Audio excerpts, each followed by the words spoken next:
नमस्कार, मैं आपकी दोस्त वंदना। आपका वाणी चैनल पर स्वागत है।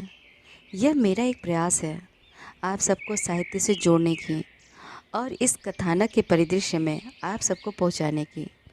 इसके लिए आप हमसे जुड़िए और हमारे चैनल को लाइक शेयर सब्सक्राइब करें। फिर आज हम शुरू करते हैं प्रेमचंद जी का उपन्यास गोदान। और दोनों दावे कायम थे, मगर होरी ने आगा पीछा सुझाकर धनिया को किसी तरह राजी कर लिया। एक मित्र से गाय उधार लेकर बेच देना भी बहुत वैसी बात है, लेकिन विपत्ति में तो आदमी का धर्म तक चला जाता है। यह कौन सी बड़ी बात है। ऐसा ना हो तो लोग विपत्ति से इतना डरे क्यों। गोबर ने भी विशेष आपत्ति न की। वो आजकल दूसरे ही धुन में मस्त था। यह तय किया कि जब दोनों लड़कियां रात को सो जाएं, तो गाय झिंगुरी सिंह के पास पहुंचा दी जाए। दिन किसी तरह कट गया। सांझ हुई। दोनों लड़कियां 8 बजते बजते खा पीकर सो गईं। गोबर इस करुण दृश्य से भागकर कहीं चला गया था।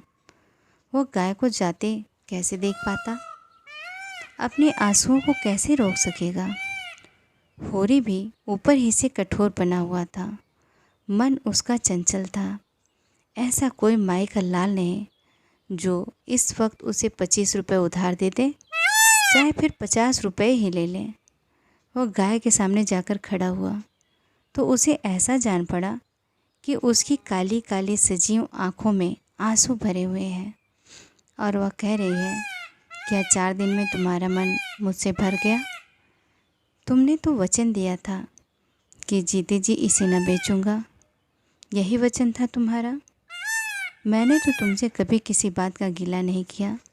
जो रूखा सूखा तुमने दिया वही खाकर संतुष्ट हो गए। बोलो। धनिया ने कहा, लड़कियां तो सो गईं, अब इसे ले क्यों नहीं जाते। जब बेचना ही है तो अभी बेच दो। होरी ने कांपते हुए स्वर में कहा, मेरा तो हाथ ही नहीं उठता धनिया। उसका मुंह नहीं देखते। रहने दो, रुपए सूद पर ले लूँगा।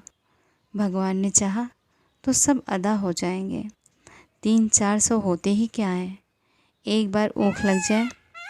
धनिया ने गर्व भरे प्रेम से उसकी ओर देखा। और क्या, इतनी तपस्या के बाद तो घर में गऊ आई, उसे भी बेच दो। ले लो कल रुपए।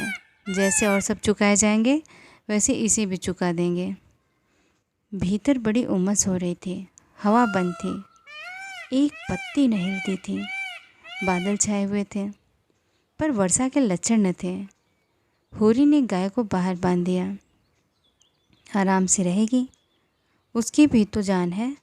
गाय बांधकर वो अपने मझले भाई शोभा को देखने गया। शोभा को इधर कई महीने से दमे का आर्जा हो गया था। दवा दारू की जुगत नहीं, खाने पीने का प्रबंध नहीं और काम करना पड़ता था जी तोड़कर। इसलिए उसकी दशा दिन दिन बिगड़ती जाती थी। शोभा सहनशील आदमी था। लड़ाई झगड़ों से कोसों दूर भागने वाला। किसी से मतलब नहीं, अपने काम से काम। होरी उसे चाहता था और वह भी होरी का अदब करता था। दोनों में रुपए पैसे की बातें होने लगी। राय साहब का यह नया फरमान आलोचनाओं का केंद्र बना हुआ था। कोई 11 बजते बजते होरी लौटा और भीतर जा रहा था कि उसे भास हुआ जैसे गाय के पास कोई आदमी खड़ा है। पूछा, कौन खड़ा है वहाँ। हीरा बोला, मैं हूँ दादा, तुम्हारे कौड़े में आग लेने आया था। हीरा उसके कौड़े में आग लेने आया है। इस जरा सी बात में होरी को भाई की आत्मीयता का परिचय मिला। गांव में और भी तो कौड़े हैं, कहीं से आग मिल सकती थी। हीरा उसके कौड़े में आग ले रहा है तो अपना ही तो समझकर। सारा गांव इस कौड़े में आग लेने आता था। गांव में सबसे संपन्न यही कौड़ा था, मगर हीरा का आना दूसरी बात थी। और उस दिन की लड़ाई के बाद हीरा के मन में कपट नहीं रहता। गुस्सैल है लेकिन दिल का साफ। उसने स्नेह भरे स्वर में पूछा, तम्बाकू है कि ला दूँ। नहीं, तम्बाकू तो है दादा। शोभा तो आज बहुत बेहाल है। कोई दवा नहीं खाता तो क्या किया जाए। उसके लेखे तो सारे वैद्य डॉक्टर हकीम अनाड़ी हैं। भगवान के पास जितनी अक्ल थी वो उसके और उसके घरवाले के हिस्से पड़ गई। होरी ने चिंता से कहा, यही तो बुराई है उसमें, अपने सामने किसी को गिनता ही नहीं, और चिढ़ने तो बीमारी में भी सभी हो जाते हैं। तुम्हें याद है कि नहीं, जब तुम्हें इन्फिजा हो गया था तो दवाई उठाकर फेंक देते थे। मैं तुम्हारे दोनों हाथ पकड़ता था, तब तुम्हारी भाभी तुम्हारे मुंह में दवाई डालती थी, उस पर तुम उसे हज़ारों गालियाँ देते थे। हाँ दादा, भला वह बात भूल सकता हूँ। तुमने इतना न किया होता तो तुमसे लड़ने के लिए कैसे बचा रहता। होरी को ऐसा मालूम हुआ कि हीरा का स्वर भारी हो गया है। उसका गला भी भर आया। बेटा, लड़ाई झगड़ा तो ज़िंदगी का धर्म है। इससे जो अपने हैं वो पराये थोड़े हो जाते हैं। जब घर में 4 आदमी रहते हैं तभी तो लड़ाई झगड़े भी होते हैं। जिसके कोई है ही नहीं उसके कौन लड़ाई करेगा। दोनों ने सांस चिलम पी। तब हीरा अपने घर गया। होरी अंदर भोजन करने चला। धनिया रोज से बोली, देखिए अपने सपूत की लीला, इतनी रात गई और अभी उसे अपने शहर से छुट्टी नहीं मिली। मैं सब जानती हूँ, मुझको सारा पता मिल गया है। भोला की और रान लड़की नहीं है धनिया, उसी की फेर में पड़ा रहता है। होरी के कानों में भी इस बात की भनक पड़ी थी, पर उसे विश्वास न आया था। गोबर बेचारा इन बातों को क्या जाने। बोला, किसने कहा तुमसे? धनिया प्रचंड हो गए। तुमसे छिपी होगी, और तो सभी जगह चर्चा चल रही है। यह भुग्गा वह 72 घाट का पानी पिए हुए इसी उंगलियों पर नचा रही है, और वह समझता है वह इस पर जान देती है। तुम उसे समझा दो, नहीं कोई ऐसी वैसी हो गई तो कहीं के ना रहेंगे। होरी का दिल उमंग पर था। चूहल की सूझी, झुनिया देखने सुनने में तो बुरी नहीं है, उसी से कर ले सगाई। ऐसी सस्ती मेहरिया और कहाँ मिली जाती है। धनिया को यह चूहल तीर सा लगा। झुनिया इस घर में आए तो मुँह झुलस दो रान का। गोबर की चहेती है तो उसे लेकर जहाँ चाहे रहे, और जो गोबर इसी घर में लाए तो ये दोनों लड़कियां किसके गले बांधोगे। फिर बिरादरी में तुम्हें कौन पूछेगा, कोई द्वार पर खड़ा तक न होगा। इसी उसकी क्या परवाह। इस तरह न छोड़ूंगी लाला को, मर मर के पाला है, और झुनिया आकर राज करेगी। मुंह में आग लगा दूंगी राण के। सहसा गोबर आकर घबराई हुई आवाज़ से बोला, दादा, सुंदरिया को क्या हो गया? क्या काले नाग ने छू लिया? वो तो बड़ी तड़प रही है। होरी चौके में जा चुका था। थाली सामने छोड़कर बाहर निकल आया और बोला, क्या असगुन मुँह से निकालते हो? अभी तो मैं देख आ रहा हूँ, लेटी थी। तीनों बाहर आ गए। चिराग लेकर देखा, सुंदरिया के मुंह से फिचकुर निकल रहा था। आंखें पथरा गई थी, पेट फूल गया था और चारों पांव फैल गए थे। धनिया सिर पीटने लगी। होरी पंडित दाता दीन के पास दौड़ा। गांव में पशु चिकित्सालय के वही आचार्य थे। पंडित जी सोने जा रहे थे। दौड़े हुए आए। दम के दम में सारा गांव जमा हो गया। गाय को किसी ने कुछ खिला दिया। लक्षण स्पष्ट थे, साफ विष दिया गया है। लेकिन गांव में कौन ऐसा मुद्दई है जिसने विष दिया हो? ऐसी वारदात तो इस गांव में कभी नहीं हुई। लेकिन बाहर का कौन आदमी गांव में आया? होरी की किसी से दुश्मनी भी न थी और उस पर संदेह किया जाए। हीरा से कुछ कहा सुनी हुई थी, मगर वह भाई भाई का झगड़ा था। सबसे ज़्यादा दुखी तो हीरा ही था। धमकियां दे रहा था कि किसने यह हत्यारों का काम किया है, उसे पाए तो खून पी जाए। वह लाख गुस्सैल हो पर नीच काम नहीं कर सकता। आधी रात तक जमघट रहा। सभी होरी के दुख में दुखी थे और वधिक को गालियां देते थे। वह इस समय पकड़ा जा सकता तो उसके प्राणों की कुशल न थी। जब यह हाल है तो कोई जानवरों को बाहर कैसे बांधेगा? अभी रात बिरात सभी जानवर बाहर पड़े रहते हैं। किसी तरह की चिंता न थी। लेकिन अब तो एक नई विपत्ति आ खड़ी हुई। क्या गाय थी कि बस देखता रहे। पूजने जो 5 सेर से कम दूध न था। 100 का एक बछड़ा होता आते देर न हुई और वज्र गिर पड़ा। जब सब लोग अपने अपने घर चले गए तो धनिया होरी को कोसने लगी।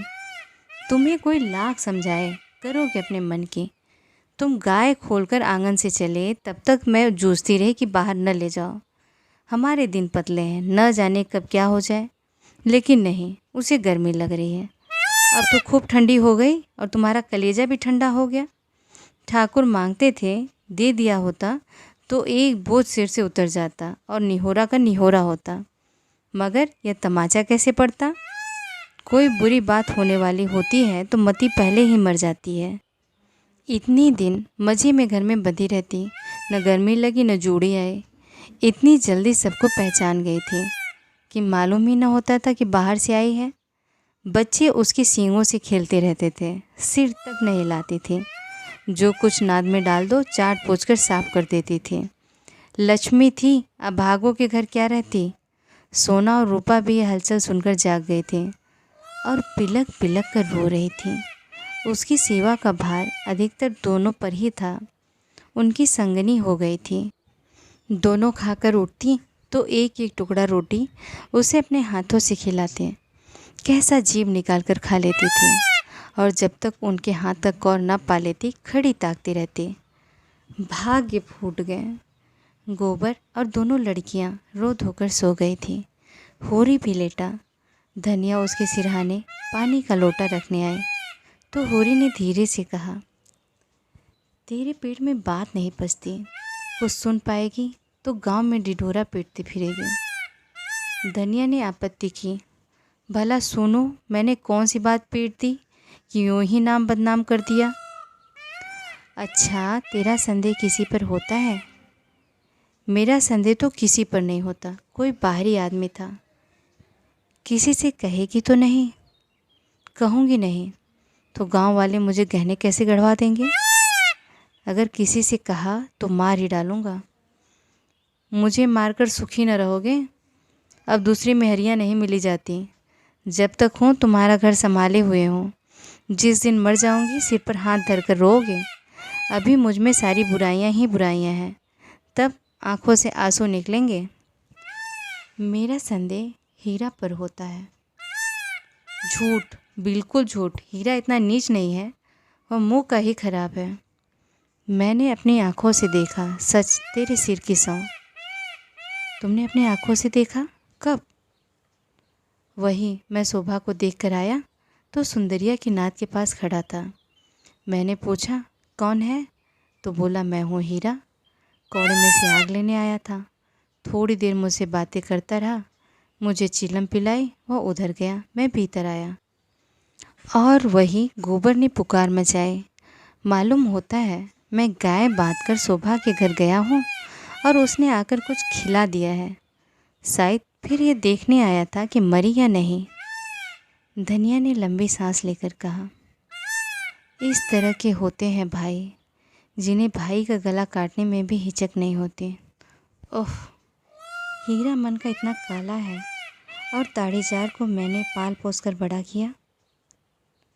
अच्छा, सो रहा, मगर किसी से भूल कर भी जिक्र ना करना। कौन? सवेरा होते ही लाला को थाने न पहुंचाऊं तो अपने असल बाप की नहीं। यह हत्यारा भाई कहने जोग है। यही भाई का काम है।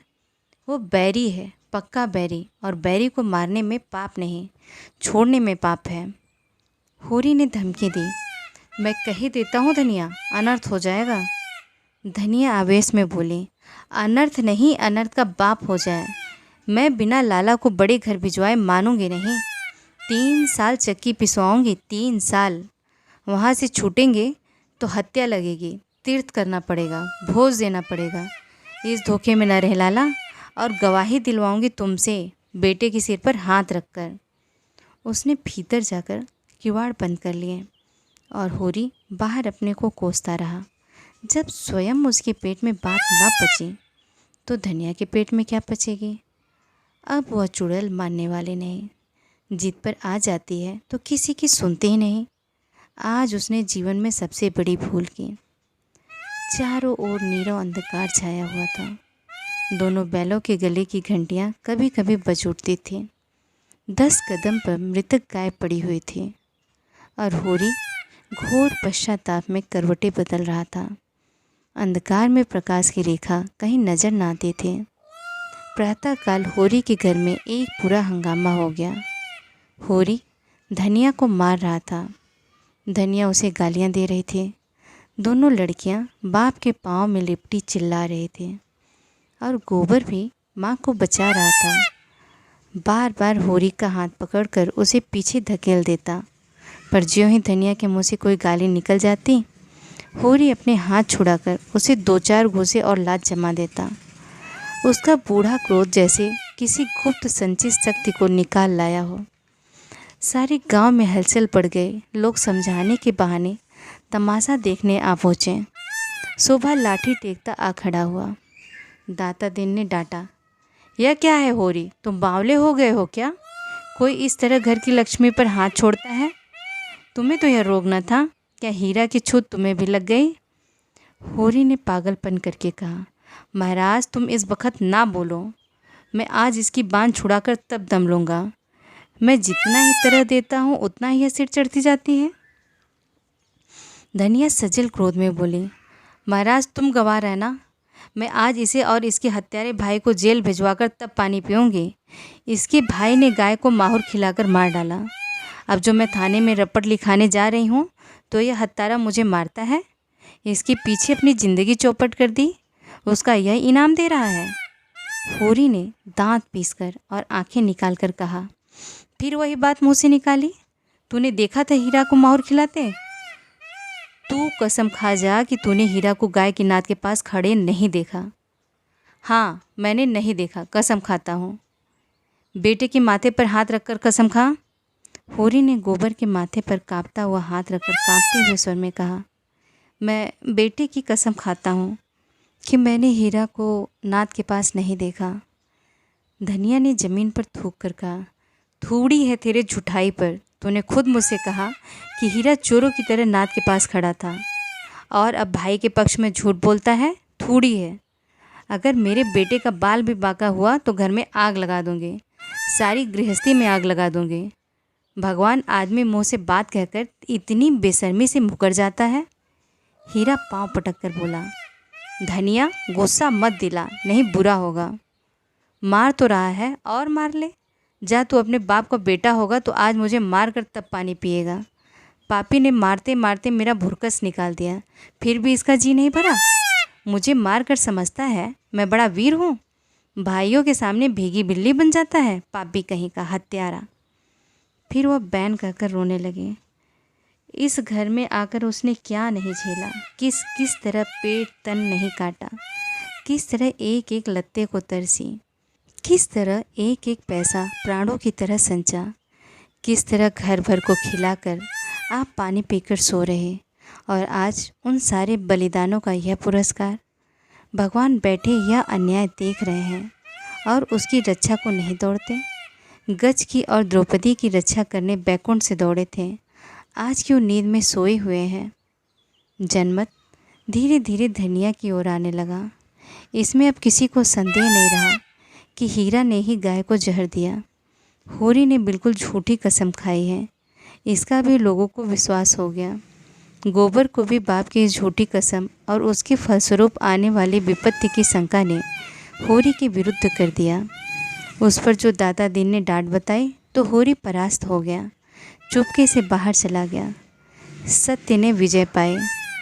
दाता दिन ने शोभा से पूछा, तुम कुछ जानते हो शोभा, क्या बात हुई? शोभा जमीन पर बैठा हुआ बोला, मैं तो महाराज 8 दिन से बाहर नहीं निकला। होरी दादा कभी कभी जाकर कुछ दे आते हैं, उसी से काम चलता है। रात भी वह मेरे पास गए थे।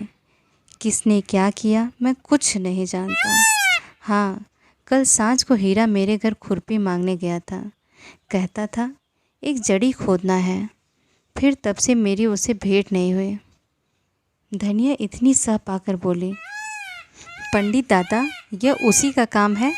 शोभा के घर से खुरपी मांग कर लाया और कोई जड़ी खोदकर गाय को खिला दी। उस रात को जो झगड़ा हुआ था उसी दिन से वह खार खाए बैठा था। दाता दिन बोले, यह बात तो साबित हो गई तो उसे हत्या लगेगी। पुलिस कुछ करे या ना करे, धर्म तो बिना दंड दिए न रहेगा। चली तो जा रुपया, हीरा को बुला ला, कहना पंडित दादा बुला रहे हैं। अगर उसने हत्या नहीं की है तो गंगा जली उठा ले और चौरे पर चढ़कर कसम खाए।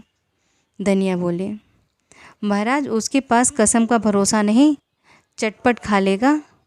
जब इसने झूठी कसम खा ली जो बड़ा धर्मात्मा बनता है, तो हीरा का क्या विश्वास।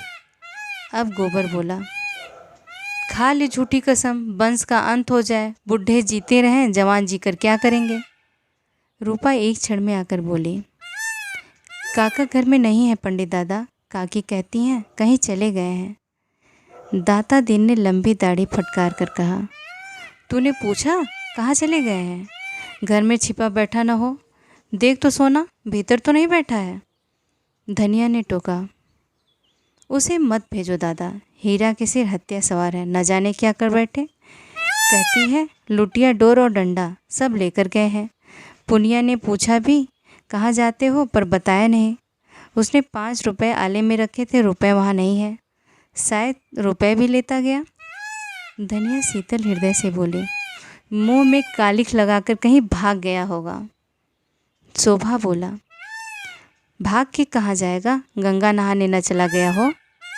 धनिया ने शंका की, गंगा जाता तो रुपए क्यों ले जाता, और आजकल कोई परब भी तो नहीं है। इस शंका का कोई समाधान न मिला, धारणा दृढ़ हो गई।